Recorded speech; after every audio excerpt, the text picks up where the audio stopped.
Imagine a predator with jaws like a guillotine. Pound for pound, this is one scary animal. Hyaenodon wreaked havoc across the plains of North America for over 10 million years. Let's say it grabbed my arm. The rear teeth would slice through it like a samurai sword. But this carnivore wasn't the only predator dominating the landscape. Hyaenodon had two deadly enemies. These predators were locked in an epic battle, where only one would survive.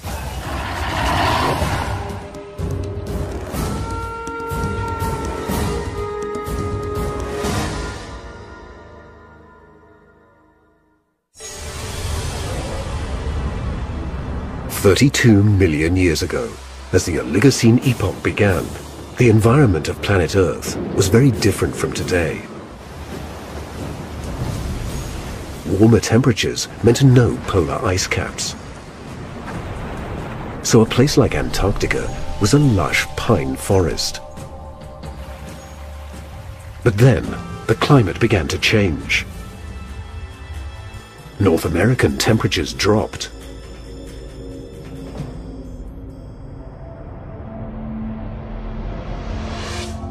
With all the open landscape and a huge population of prey animals, North America became a predator's paradise. North America had an amazingly rich fauna. Some people have compared it to what we have in the African savanna today. This abundant group of mammals would never be recognized today. There were 90-centimeter high mini horses called Mesohippus, small camels without humps, and rhinos without horns. The most common was a sheep-like animal, the oreodont. This is oreodont. It's a fossil sheep, an ancestor to sheep and goats. This was a very tasty animal. At any given moment, the serenity of an open meadow could turn into chaos.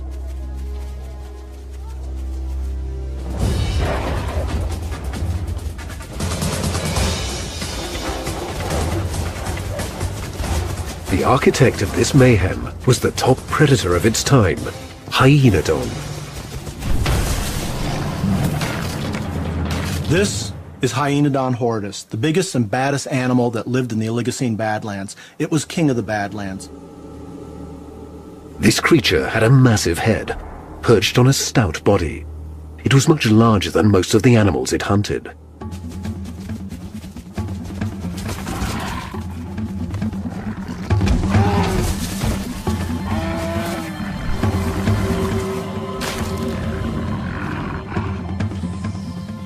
The Oligocene was terribly, terribly busy. There were more animals hunting than there are in modern-day Africa.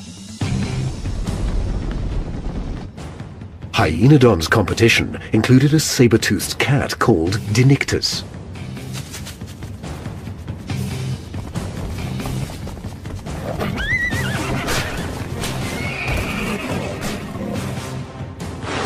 But the most bizarre was an aggressive pig-like creature with a nasty attitude, the Entelodont. The struggle between these two mega beasts would go on for 5 million years.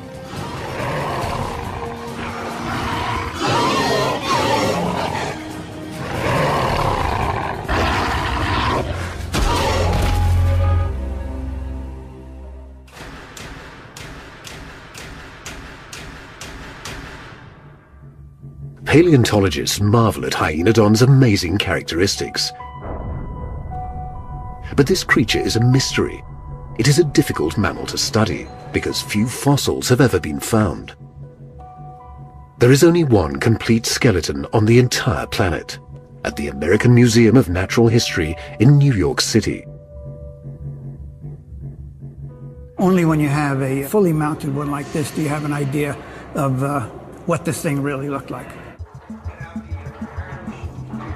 Dr. Jim Millett is a world-renowned expert on Hyaenodon. He has been studying the beast for over 30 years. It packed an enormous amount of power into its jaw muscles. Once it caught up with something, the guillotine-like teeth would make short work of any prey.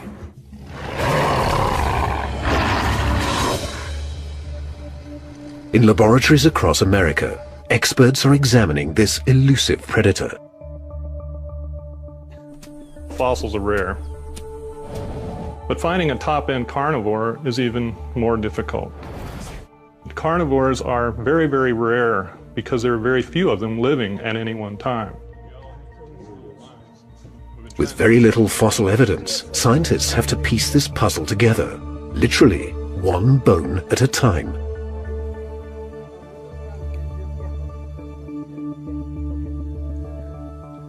We've got, what, 13 of them, so we can count 1, 2, 3. This is one of our most complete skeletons. You can see it's not very complete. It's not beautifully preserved, but it's the best that we have, and they are quite rare, as carnivores always are. The preservation isn't exceptional, but it's the best you can do in the Badlands sometimes.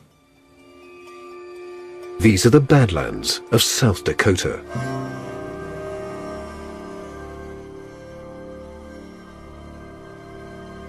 Here, the volcanic soil contains a goldmine of fossil evidence because of the dense population of prehistoric animals that once lived in this area. These dry river and lake beds reveal extreme events of nature where a flash flood might have surprised and killed thousands of animals. A layer of mud then preserved their bones for millions of years.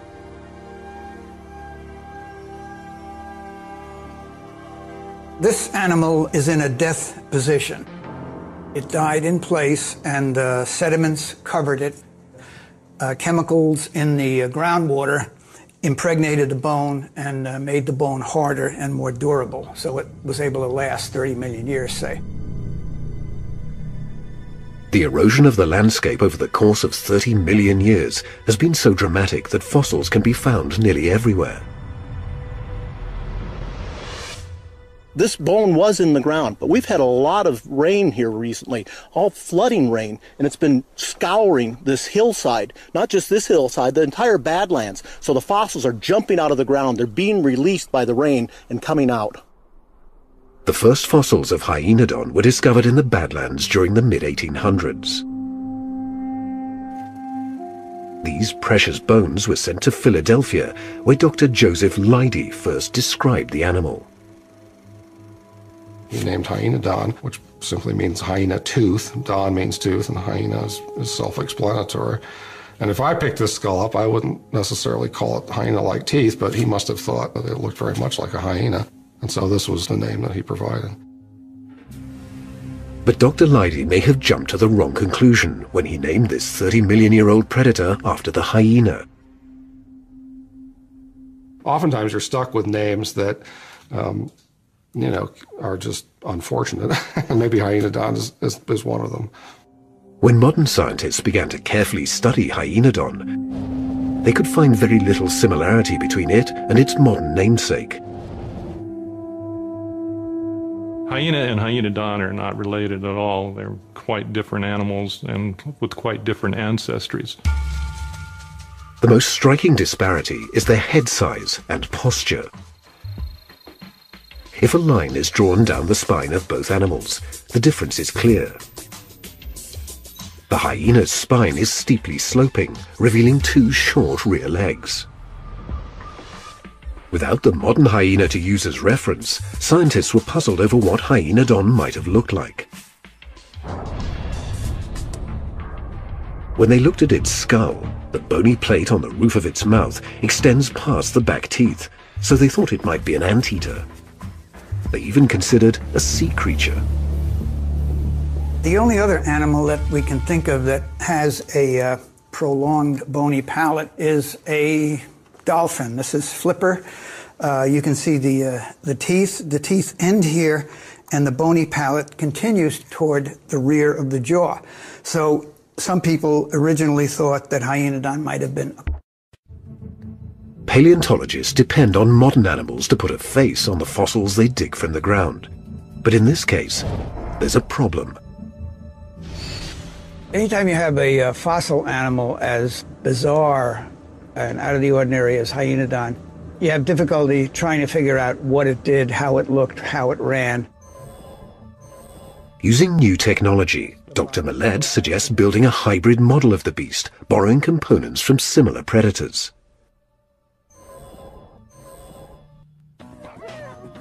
They start with the wolf, an animal with the same stance and dog-like behaviors as the hyenodon. Take the skull from a hyenodon and take the head off the wolf. The wolf has much longer legs, which allow it to run faster. They have to shorten the legs to match the size and stance of a hyenodon. Now that looks really bizarre. The skull looks so huge, it looks as if the animal were standing there, the head would tip it forward. The wolf body is too small for the hyenodon's head, so Dr. Millett chooses a prehistoric predator as a model for hyenodon's body type, the saber-toothed cat. Saber-toothed cats are much more heavily built. When they did their attacks on larger prey, they were almost bear-like in the way they would run on something. The saber-toothed body fits much better with the head of hyenodon, except for the shoulder muscles, meaning that the cat's front legs were much stronger than hyenodon's. Can you eliminate the high bump? Sure, let me just paint those down here. Can you reduce the size of the limb muscles? Reducing the cat's leg muscles brings the model very close to hyenodon. But there's one last adjustment, the tail length. So if you can take the tail and make it about twice as long. Now we've got an animal that looks like a real critter. That's really good. Hyenodon was more like a big cat than a wolf, because it needed a bulky body for its large head. It ran on short, muscular legs that could quickly accelerate, but also had the power to cover long distances.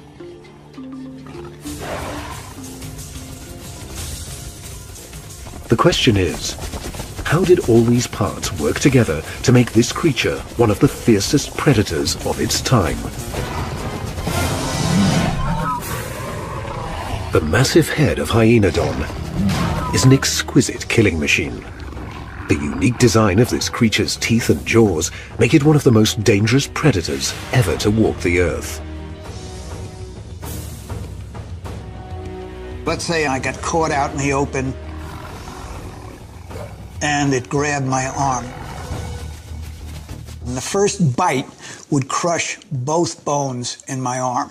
And as the bite continued, the rear teeth would slice through it like a samurai sword. This is Hyenodon horridus. This is a large horridus. This is 15 inches of ferocious terror. This is one of the largest skulls of Hyenodon horridus known. Big, big skull. Big teeth, teeth the size of a grizzly bear. Behind 4 large, deadly canines was a mouth full of razor-sharp teeth.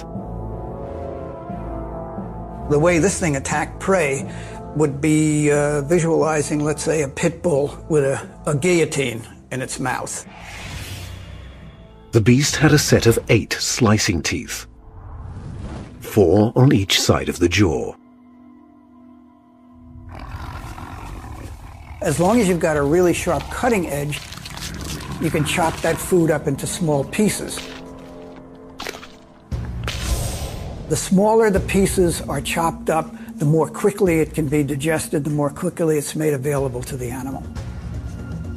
Hyenodon's jaw had an advantage that no other mammal has ever had. Its teeth stayed in perfect alignment for the life of the beast.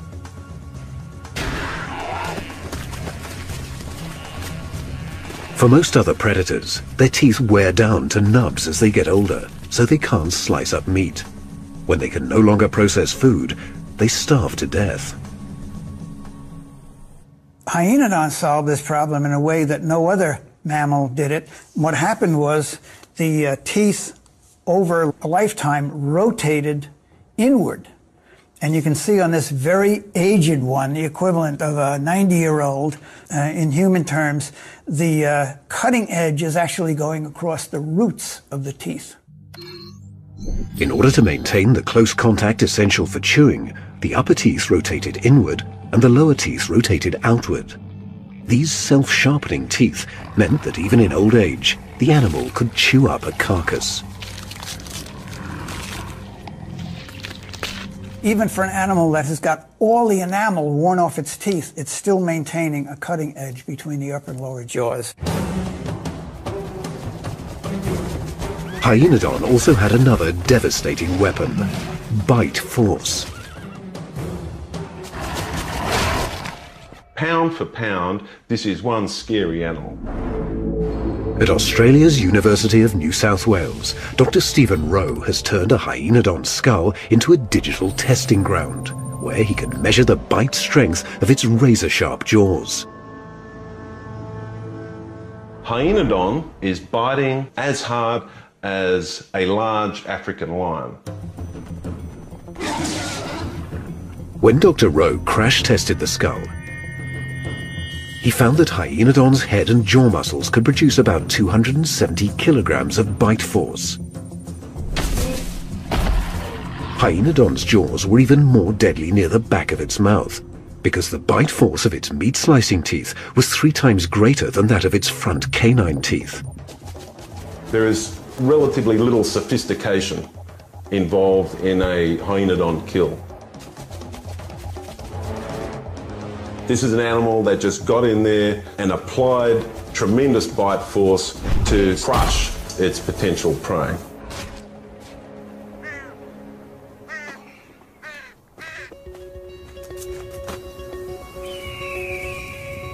Paleontologists like Jaff Boyce have spent years searching the Badlands, sifting for evidence of predation from the Oligocene epoch. I found this a few days ago, and it was kind of wet out here, and it was too fragile to rescue at that time, but I'm going to try to get it uncovered here. Boyce has found evidence of a ferocious hyaenodon attack in a place most people would never look: animal feces, also known as coprolites. All these are coprolites, fossilized feces, and these coprolites are from carnivores. We know they're from carnivores because they're high in calcium. Inside the coprolites, Boyce found remnants of a horse skull that had been crushed, digested, and then discharged. Most predators would never bite into the skull of a prey animal because they might break their teeth. There's very little meat on the skull, so you leave the skulls alone. There was only one animal that had strong enough jaws, strong enough teeth, strong enough desire in its ferociousness to eat a skull, and that's Hyaenodon. The smoking gun was the 30-million-year-old front incisor tooth that was still completely intact. You can see how the teeth are the same shape. Probably the reason that this is in the coprolite is the Hyaenodon grabbed the horse, crushed its nostril, crushed the front of its face in order to kill it, and then swallowed what he had in his mouth. Hyaenodon's mouth opened wide enough to fit around a prey animal's skull, so it could crush it in one bite. Years of field research have helped establish the sheer strength of Hyaenodon, but its intelligence is less well understood. Such a huge head could indicate Hyaenodon had plenty of space for a large brain. Now, with CAT scan technology, Dr. Larry Whitmer can look inside the skull of Hyaenodon and gain an extraordinary view of this animal as if it was still alive. But after 30 million years, the skull has fossilized into rock, making it difficult to distinguish the true size and shape of the brain cavity. The biggest problem we have is we don't really know what we're supposed to find. This is the first time we've ever CAT scanned Hyaenodon, so we don't really know what to expect.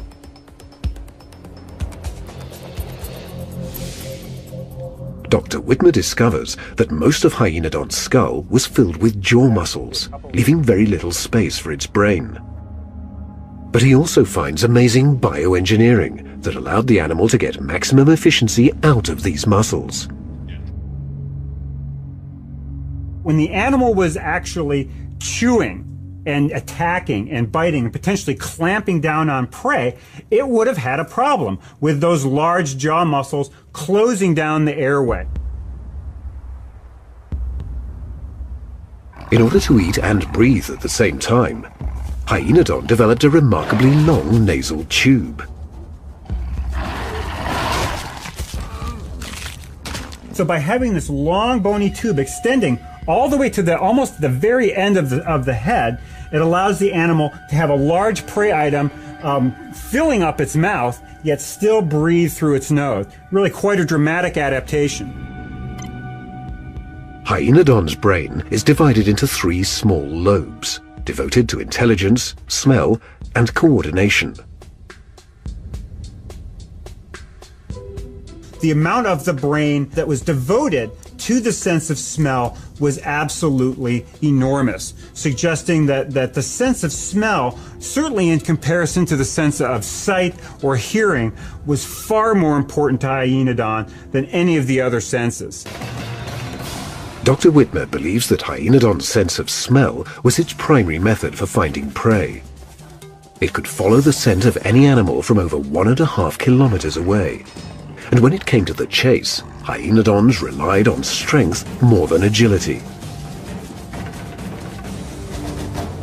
It probably didn't engage in sort of these rapid, fine, delicate kinds of predatory movements. It probably just ran in there sort of like a truck and mowed down its prey. At the center of the brain was the neocortex. Its small size means that Hyaenodon wasn't an intelligent animal. But this wasn't a disadvantage, because 30 million years ago, no animal had the higher intelligence of modern predators and prey. Hyaenodon really viewed its environment, fairly coarsely. It couldn't really respond in sophisticated ways to wrinkles in its environment. It probably could be relatively easily fooled or bluffed. This was an animal that was driven more by instinct rather than by thought. Hyaenodon's limited intelligence also meant it probably didn't hunt in packs. It probably didn't have the brain power for the kind of cooperative hunting that we see in a lot of dog-like animals today, like wolves, that actually work as a team and sort of nip at their prey. Hyaenodon's unique bioengineering gave it the tools to become a top predator. Still, it needed a diverse skill set to hunt down the many different kinds of prey animals in the wide-open grasslands of North America. If it didn't develop those skills, it was doomed.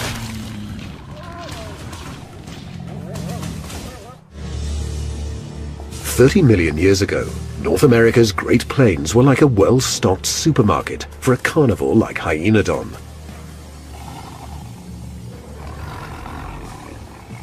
But the landscape was changing into more open country, so an ambush predator like Hyaenodon had to adapt to a different hunting strategy.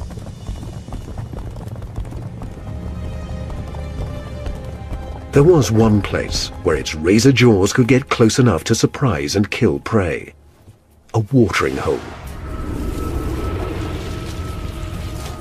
In South Dakota's Badlands, paleontologists discovered an ancient watering hole that was the perfect fast food stand for an ambush predator like Hyaenodon. So since 1993, we've found approximately between 8,000 and 10,000 bones, which is a staggering number, especially for a quarry of this size. This collection of bones is solid evidence of the large number of animals that were killed and eaten here. Obviously, we can equate this to something that would happen like in Africa today. Everybody's got a drink. The predators know it, so they just sit and wait for easy kills, and that's probably what happened here.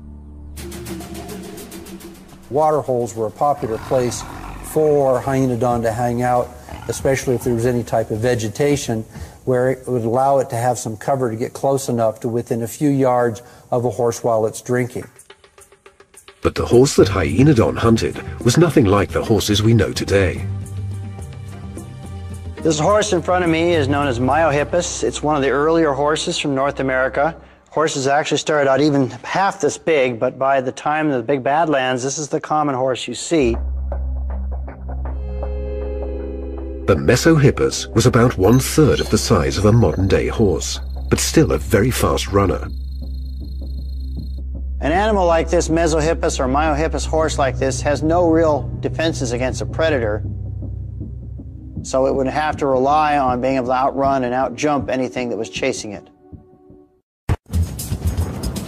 One of the biggest challenges Hyaenodon would have had would have been a race against horses if it was trying to chase down, run down that prey and catch it. Many experts believe that Hyaenodon's short-legged body wasn't fast enough to catch a Mesohippus, unless it could ambush the fleet-footed horse. Dr. Jim Millett disagrees with this theory. He's designed a demonstration to test the speed of a short-legged pit bull, a modern animal similar in build to the Hyaenodon. The only way we can collect data is from modern animals, and then we draw inferences about what the fossil forms were capable of doing. The physics don't lie. If the limb dimensions are going to be the same and the musculature is approximately the same, they're going to move at about the same rate when you compare one short-limbed animal to another. The key measurement runs from the knee of the dog down to the ground. That's the part of the limb that really controls speed. Now, typically, dogs with short legs are going to run relatively slowly, but I'm willing to bet this dog makes up for it because it has powerful musculature. We have the power on. I'm going to aim it. Dr. Millett will use a radar gun and track the dog's speed. All right, radar gun is hot. Come on, Pepper! Come on, come on, come on, come on! Come on, come on, come on, come on! Come on, come on, come on, come on! Good boy! 36. We got 36 miles an hour, which is 6 miles an hour faster than a horse. I was astounded when the pit bull came up 36 miles an hour on the radar gun. He was only accelerating a relatively short distance, but he got up to speed very quickly. This is an animal with relatively short legs that's capable of running really fast. The Hyaenodon skull would be twice as long as this animal, but I think the Hyaenodon would run in about the same range, 35, 36 miles an hour, and catch prey relatively easily. But horses were not the only fleet-footed item on the menu. There were also camels. These small relatives of today's African variety were a staple of Hyaenodon's diet. There actually are places in the Badlands where we have assemblages of camel bones that may have been eaten by Hyaenodon. Camels were faster than horses.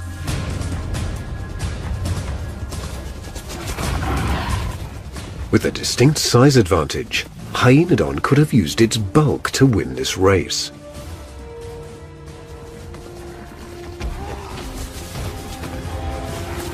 It would be relatively easy for Hyaenodon to get up parallel to it and just lunge into it. Once you got it on the ground, it's all over. With so many different animals on the landscape, Hyaenodon had to constantly change its hunting strategy. The ability to catch a horse is going to be different from catching an oreodont, is going to be different from going after a rhino. The hornless rhino was the biggest creature that Hyaenodon tangled with, and the biggest challenge. In general, most of the rhinos in North America are among the largest animals in the landscape, and very unlikely that most of the predators would have had much chance with them. The rhino was an inviting target, but Hyaenodon was not big enough to knock it off its feet. It would zero in on it and then start chasing it. It's going to be running up and using the powerful jaws to grab the hind leg of the animal to inflict damage to it. They have to be careful they don't get kicked, but you come up on the flanks where the skin is thin. It's going to start losing blood. It's going to weaken. But once Hyaenodon made a fresh kill, things changed. It too became a target. Waiting for a free meal was the fierce Entelodont, a 270-kilogram toothy beast that experts call the hell pig. If you were another animal on the landscape, when you saw one of these things, I think you'd go in the opposite direction. Hyaenodon had what Entelodont wanted, and neither was willing to share. Making a kill was easy for Hyaenodon. With its exceptional hunting skills, the razor-toothed predator could capture any prey it wanted. Keeping that kill was another matter. Hyaenodon is not going to give up its carcass without a fight. It's going to want to maintain it. It put a lot of energy into getting that animal. It's not going to want to give it up. Archaeotherium was primarily a scavenger, and there is fossil evidence from the North Dakota Badlands that this fierce pig had a preference for rhino meat.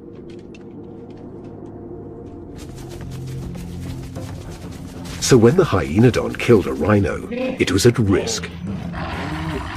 The Entelodont had the ability to track down the dead rhino by using its highly developed sense of smell. I can think of a scenario where Hyaenodon has taken down some prey, and Archaeotherium comes in to steal that prey from it. Hyaenodon may say, no, I'm going to protect my food. The pig posed a real threat because its massive skull weighed about 22 kilograms. In this fight, the Entelodont had a distinct size advantage. The pig stood about 120 centimeters high and weighed in at about 270 kilograms. The Hyaenodon stood about 90 centimeters tall and weighed less than 70 kilograms. Although Hyaenodon was faster and had sharper teeth, the pig's jaws opened wide enough to crush its head.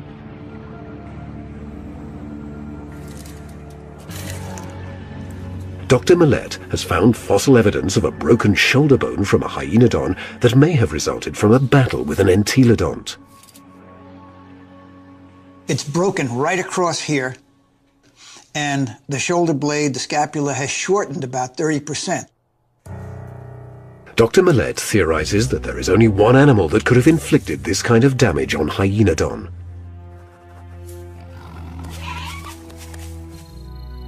The height of the shoulder of a Hyaenodont and the skull of an Entelodont, they're both about the same level.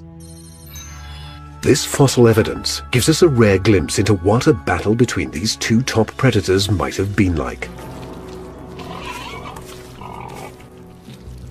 Hyaenodon would have to be quick. It would have to stay away from the jaws of Archaeotherium. If Archaeotherium got Hyaenodon into its jaws, the fight would be over. The Hyaenodon might be fast enough to inflict some damage, but the pig's size would prove to be the difference. All the Entelodont had to do was move that massive skull, that 50-pound skull, sideways with those big flanges, and bang, you would have fractured the scapula.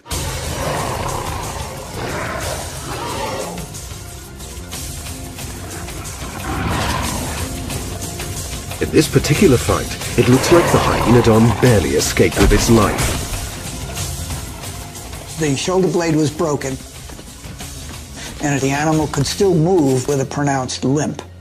Both scientists agree that the Hyaenodon didn't have the weaponry to hold off a hungry Entelodont. But other fossil evidence shows that Hyaenodon wasn't afraid to hunt juvenile pigs.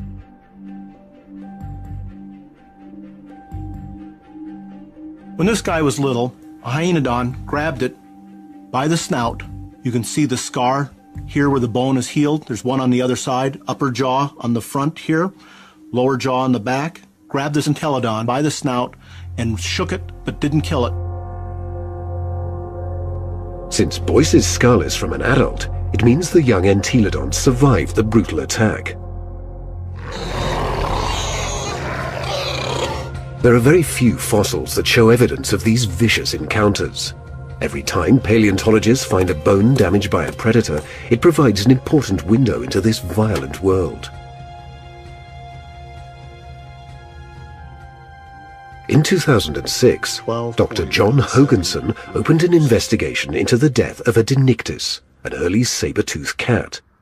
The main evidence in this case was a 30-million-year-old skull.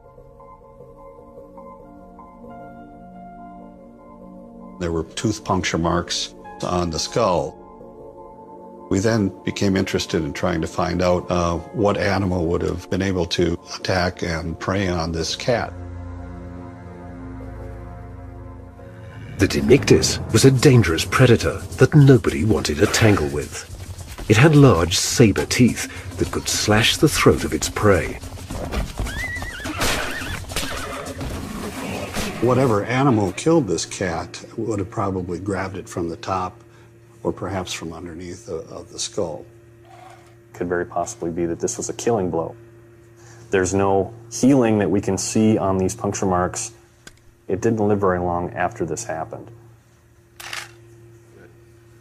Dr. Hoganson brought the cat skull to Dr. Jim Martin at the School of Mines in Rapid City, South Dakota, so they could try and match up the teeth marks with the wide array of predators in the collection. Within a short time, 2 of the main suspects are eliminated. Here's the entelodont. It's just the teeth are way too big, yeah. Let's eliminate that. Let's check this other Dinictis out and see if it's intraspecific competition here. We were thinking that another cat of the same species, another Dinictis, had actually killed this animal. So I was envisioning some kind of real major cat fight that took place. The cat's saber teeth don't match up with the width of the puncture wounds on the skull. With another suspect eliminated, they turn their attention to Hyaenodon. Well, these punctures really do match up with the teeth on Hyaenodon. All 3 puncture holes line up with the canine teeth of Hyaenodon. Somehow, the razor-toothed predator got the better of the cat.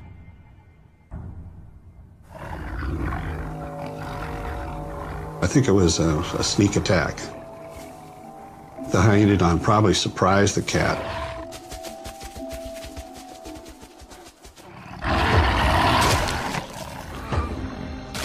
Because the cat probably would have been quicker than the Hyaenodon in many ways. The Hyaenodon would have come in and actually bit it here initially, penetrating the brain case and the eye socket as well. Devastating blow. Then it probably would have quite quickly actually moved and bit the animal again. Fossil evidence shows that the Hyaenodon was one of the top predators for more than 20 million years. But when the Miocene epoch began, about 22 million years ago, a new competitor arrived, the bear dog.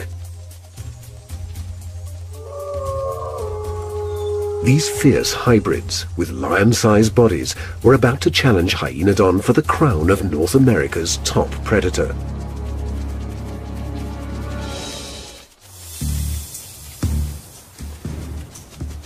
About 20 million years ago, Hyaenodon had evolved into its most dominant species ever, Horridus.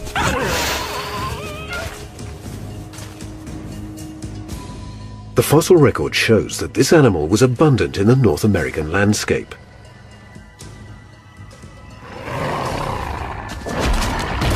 But life in the Miocene was becoming difficult for the guillotine-jawed beast.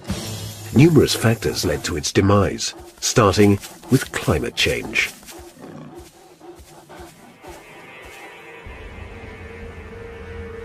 When we talk about the extinction of Hyaenodon, the world itself was changing around 20 million years ago.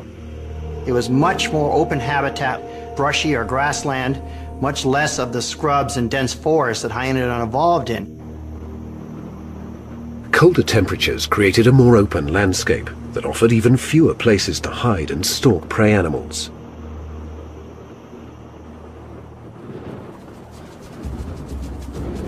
Not only was it harder to ambush, But after millions of years of evolution, the prey animals were getting bigger and faster. By 20 million years ago, there were probably not many animals left that hyaenodon could have caught. The camels, the horses, many of the groups of animals that had been in North America for a very long time were all becoming longer-legged and better runners and better adapted to outrunning all archaic predators like hyaenodon. So these more advanced animals were able to run quicker than hyaenodon without expending any more energy. And we think that that was one of the things that led to their extinction. If a predator has to exert more energy to catch a prey animal than it gets from eating the carcass, it suffers an energy loss, which decreases its ability to reproduce. If you produce fewer progeny one generation after another, you're going to become extinct. Another environmental factor was the transformation of the landscape into grasslands. This had a huge impact on oreodonts, one of hyaenodon's main sources of food. The oreodont could not eat grass. If they started feeding on grass, their teeth would wear down. They would starve to death. The world around it was changing drastically, yet hyaenodon didn't have the mental capacity to adapt. The one real challenging thing that we see with hyaenodon is this part up here, the neocortex. They're so small in hyaenodon that we would suggest that hyaenodon was pretty much driven by instinct and stereotype behaviors. Many of the prey animals were rapidly evolving larger brains, while the hyaenodon's brains stopped growing. As time progressed, it fell behind the intelligence curve. It's very possible that hyaenodon, given its smaller brain size, did not have the mental capability of adjusting to changing behavior of the animals that were now running away from it, were recognizing it as a predator. The disappearance of much of its prey was bad enough, but 4,800 kilometers north of the Great Plains, an even bigger threat was reshaping hyaenodon's world. For the first time since before the dinosaurs, polar ice caps began to form. These polar glaciers sucked water out of the ocean. This caused sea levels to drop, forming a land bridge between Russia and Alaska. With this new pathway, bear dogs from Asia began to migrate into North America. It's presumed that they walked across the Bering Land Bridge, which was not a very big corridor back then. It would have been relatively easy for animals to move up through Siberia, across the Bering Straits, and then right down through Canada and back to the other parts of North America. Bear dogs were extremely dangerous. They had the bulk of a bear and speed and guile of a wolf. When you look closely at this animal here, it would have been a pretty scary thing to be in front of it. It has some of the largest canines you'll see of any predator that ever lived, except for a saber-tooth. Hyaenodon would have little chance defending a carcass against a bear dog.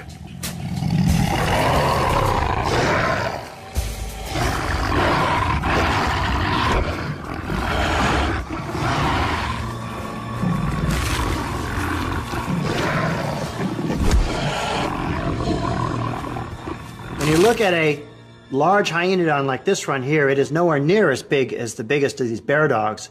This big bear dog here is almost certainly capable of beating any hyaenodon in a head-to-head battle. When it came to hunting, bear dogs quickly established their dominance. It's a much more sophisticated animal than any hyaenodon, plus the fact that the large size like this and a long stride length, this animal could have certainly covered ground a lot faster than the hyaenodon. This animal was able to kill just about everything that lived in its time. Bear dogs were killing an abundance of prey, taking the food right out of hyaenodon's mouth. The best hyaenodon could hope for was to scavenge a few scraps after the bear dogs had finished eating. and this wouldn't have sustained its existence. We have something called the competitive exclusion principle, and it says that two species can't occupy the same ecologic niche at the same time. It's like having two McDonald's right next to one another on a street. They're only going to be drawing from the same customer base, and either they're going to have to merge or go out of business. As the bear dog population increased, it was the final nail in Hyenodon's coffin. Hyenodons went extinct right about the time these huge bear dogs appeared, so I think it's reasonable that these large, modernized, very fast, very effective predators drove Hyenodons to extinction. In essence, Hyenodon became obsolete. It outlived its own usefulness and was replaced by bigger, faster, and smarter carnivores such as wolves and cats. Most species of mammal don't last more than 5 million years. The Hyenodon was able to survive for over 10 million years. This amazing beast was able to thrive and dominate using jaw power. The reason it ruled is these jaws. Hyenodon horridus had the strongest jaws of the animals of this time. Pound for pound, this animal has amazing bite force. Hyenodon is biting much harder than anything that's alive today. Hyenodon created a reign of terror by just using its head. It dominated with this one lethal weapon that could dispatch a prey animal within seconds. Its powerful, razor-sharp bite left a mark in history that will never be matched.